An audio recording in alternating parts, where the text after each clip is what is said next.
So it's my job to keep you awake today. So I'm going to do the best I can with that. Yay, it works. All right. So there's a QR code, and that'll allow you to download the PDF of this presentation.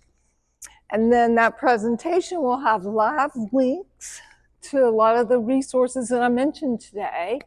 And it'll also have live links to some of the videos that I show you, but not all of them, because I'm not allowed to put some of them on YouTube. This is my son, Charles. He was the funniest and most popular kid in school.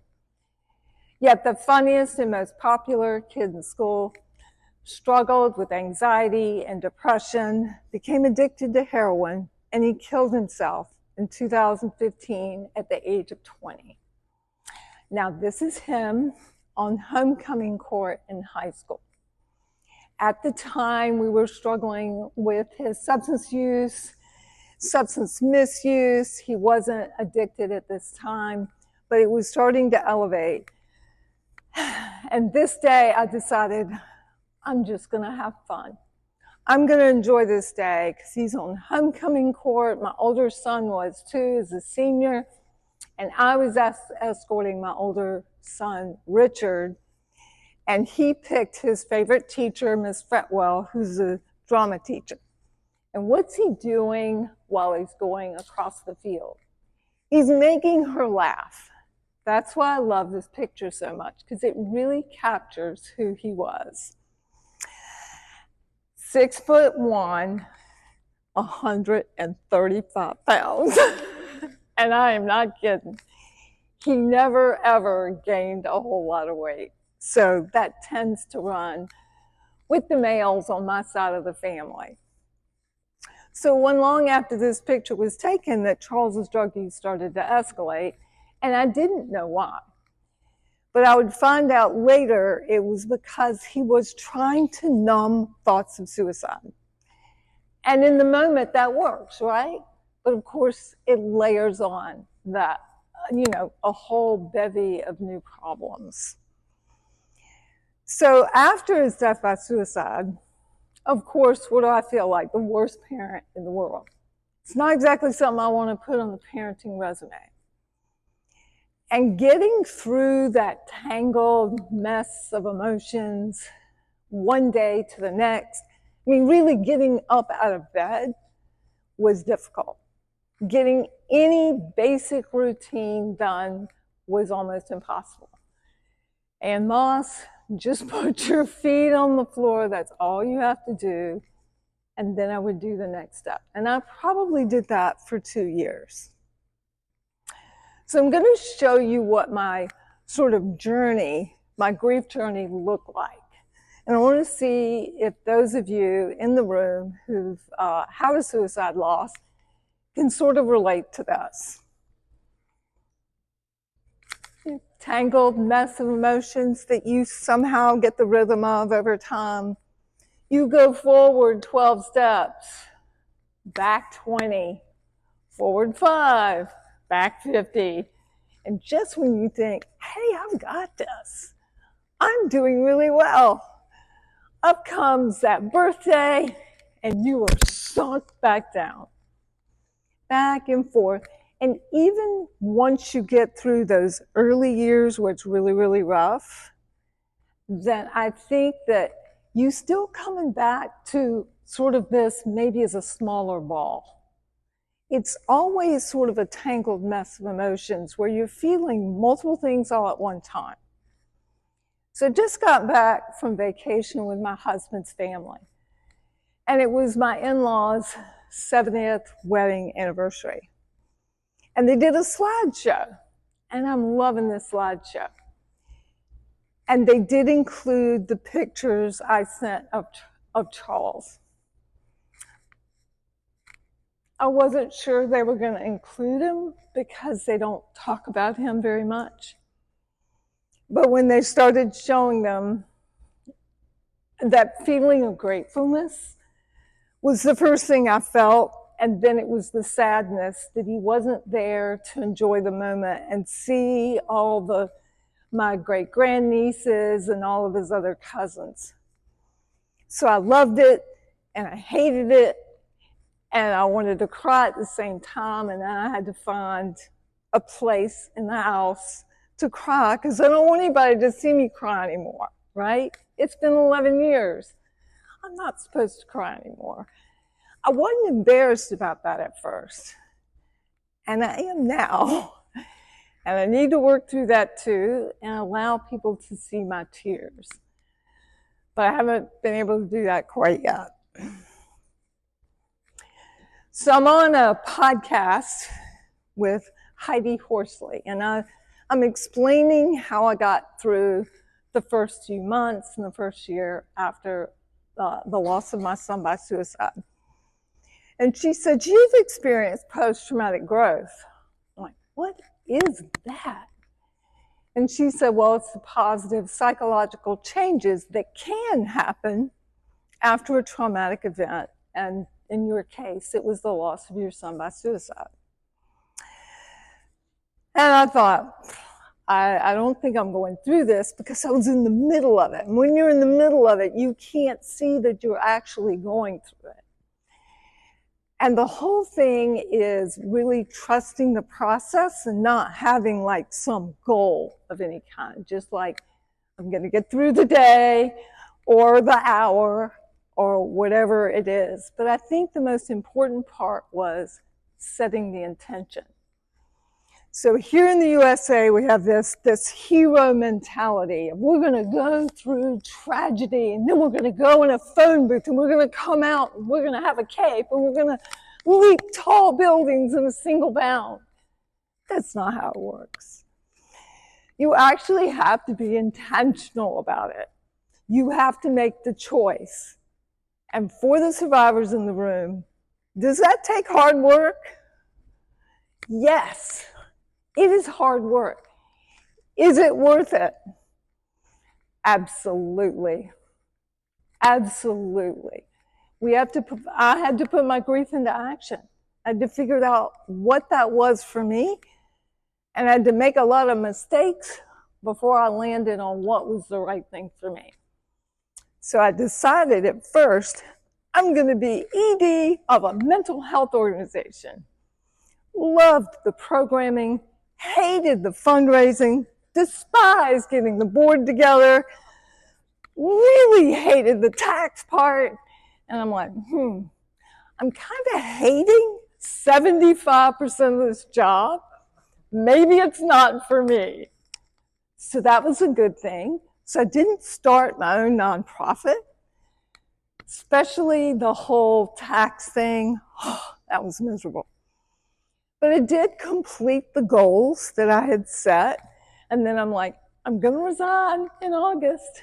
And then I had to figure out what to do next. And I just tried on lots of things. And then one day I went out on stage and I spoke and I told our story. It was the first time, and it was really not long after he died. It was only 20 minutes. And I felt him with me. He loved to be on stage.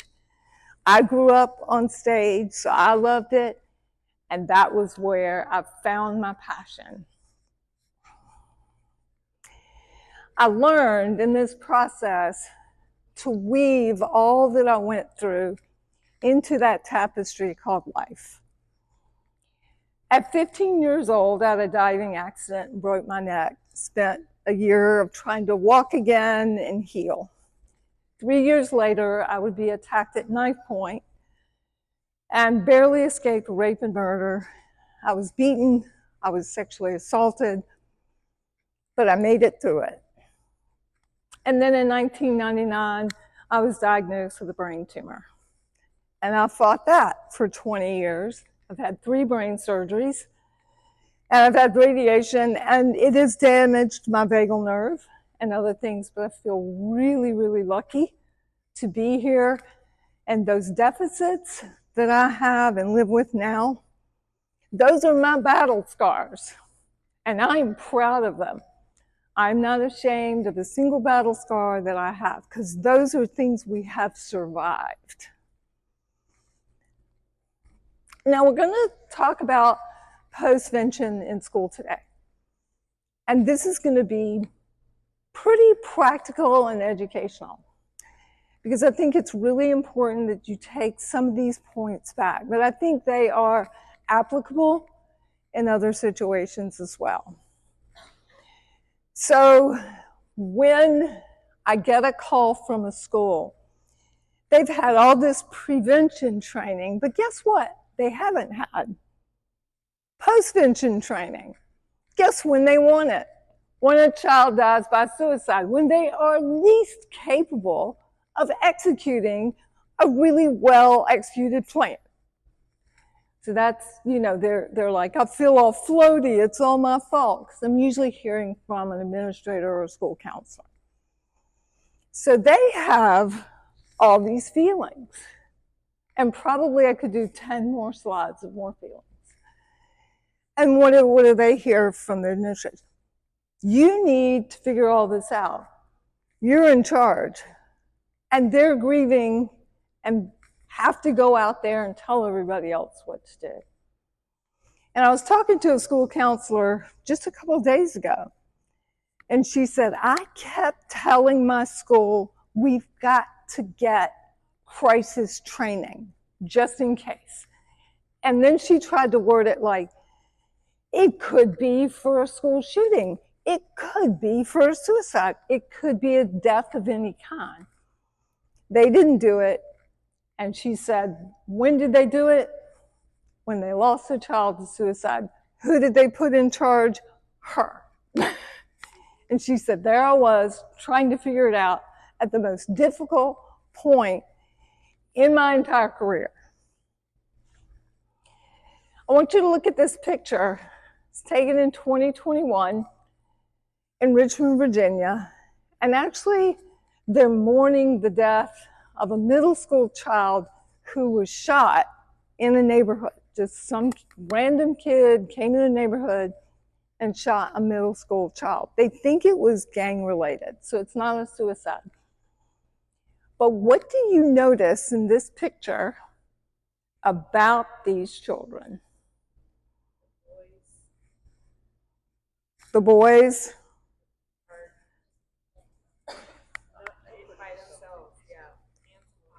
By themselves over there to the right.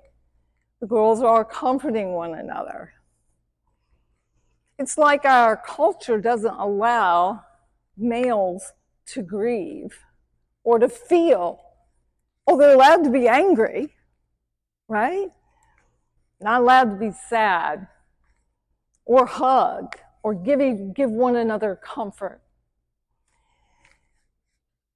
I love this photograph because it so illustrates what I see in the schools a lot of the time. So what are our postvention goals? Facilitate healthy grieving. Return to learning without disrupting the process. So we want to keep our structure. And we want to keep our structure because routine is comforting. So if there's like some test they're supposed to do, we just delay it by not long. And they'll grumble and the parents will call you and you still say, you know what? Sometimes we just have to show up. You may not be up to your level best, but just do the best you can. Now, there will be kids who need to opt out because they were really close with the one who died by suicide. But for the most part, we want to keep that structure. We don't want to shut school down and send them home, because what are we doing when we do that? We're isolating kids. We're isolating kids who are vulnerable. This is a very vulnerable population. And when we isolate people that need connection and they're grieving, we often end up with more suicides. So it was a few years ago at University of North Carolina at Chapel Hill, my school that I graduated from, and they had a suicide. How did they react? Well, let's have a mental health day. And they shut down the next day. Shut down all school. What do you think happened? They had another suicide the emergency room or the school clinic got 10 more kids who attempted suicide. So in every environment, we have a lot of kids after a suicide death going, why? Then we have 10% thinking, well, she killed herself. I could do that. All my problems would go away. And they know exactly how that person felt. So we have an at-risk population, and we need to use postvention for prevention at this point. And we need to look for opportunities to put grief into action. Give kids their power back, because how do they feel at this point? They feel helpless. And if we can give them ways where they feel helpful, where they feel like they're putting their grief into action, they're going to feel like, I have a purpose, I'm doing something. So as awful as this is, we need to see it as an opportunity. Because at no other time are you going to get parents so interested in hearing about mental health in the school, right? Last year, 8 people came. This year, it's going to fill up the auditorium. Now, of course, you have to be careful about how you talk about suicide prevention in one of those events, because you don't want to make everyone feel guilty. Here's how we stop suicide. It is not by what we say. It is how we listen. Allowing another person to feel heard is the greatest gift we can offer another human being. We can't talk someone out of suicide. We can listen them out of suicide, and not even that always works. We can't save somebody's life necessarily from suicide. We can help somebody save their own life. So we want to see this as an opportunity to also identify other children who might be at risk, because this is the time when they are more likely to send out signals to let you know they are struggling too. So we're going to talk about some postvention grief conversations. First of all, the teachers are going to be looking to you. What do we say to students? They're confused, they're like overwhelmed. They're scared to death of this topic called suicide, and they're frightened to death to talk about grief and loss. But here's the interesting thing. I have a PDF that they handed out at NC State University, 22,000 people. Not that many professors, but a lot of them. And all of a sudden they felt like, I can do this. This is just a conversation. This is easy. So here's an example of a conversation.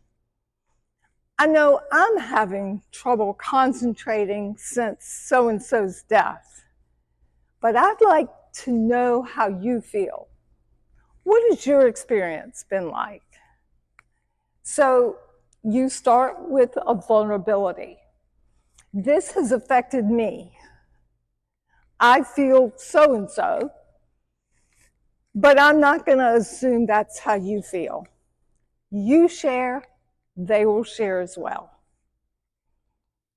Give students purpose, combats all that helplessness.